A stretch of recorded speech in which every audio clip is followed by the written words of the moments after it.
Zee 24 तास एक पाऊल पुढे।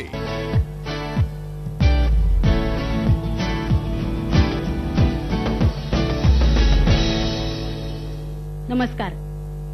सगळ्या सणांमध्ये दिवाळीचा वेगळाच थाट। सर्वांना अंधारात दाखवी प्रकाशाची वाट।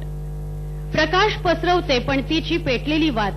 या सणांमध्ये करा दुःखावर मात। झी 24 तास प्रेझेंट्स दिवाळी फराळ रेसिपी स्पर्धा आपल्यापर्यंत घेऊन येत आहेत NKGSB cooperative bank, Ashtekar brothers jewellers, Nitin and Sachin Ashtekar, Lakshmi road, Paud road, Pune आणि प्रिंट पार्टनर आहेत सामना।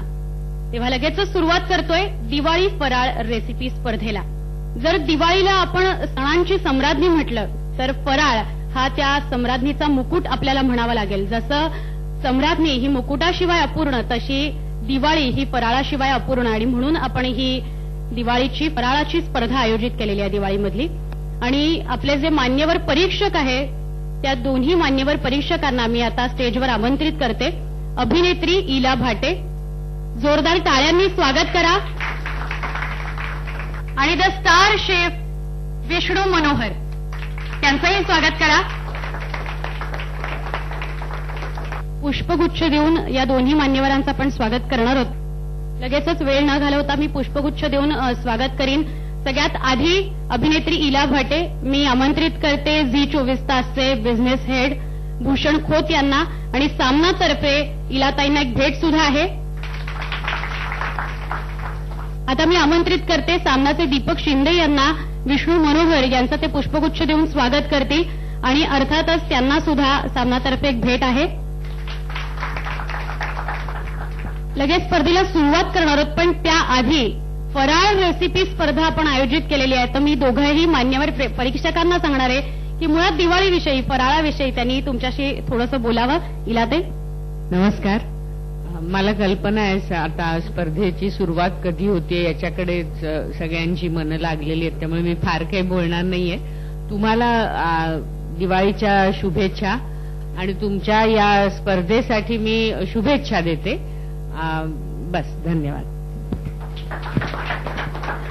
विष्णू सर जेव्हा असे इकडनं समोर येत होते मला वेगवेगळे असे पदार्थ दिसत होते आणि असा घमघमाट पण येत होता नाकापर्यंत। तर काय सांगाल?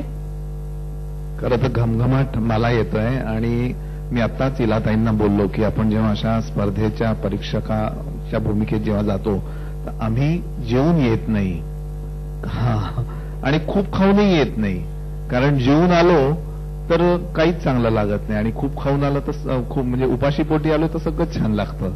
तर त्याच्यामुळे मला भूक लागलेलीच आहे। फक्त सांगायचं एकच आहे की दिवाळी पारंपरिक पदार्थ फराळ हे तर आहेच, पण त्याबरोबर जर नाविन्य कुठे असेल, नाविन्य असेल तर ते पण आवश्यक आहे, कारण आजचं तुमचं जे नाविन्य आहे ती उद्याची परंपरा ठरू शकेल आणि नवीन एक वारसा पुढच्या पिढीला मिळेल।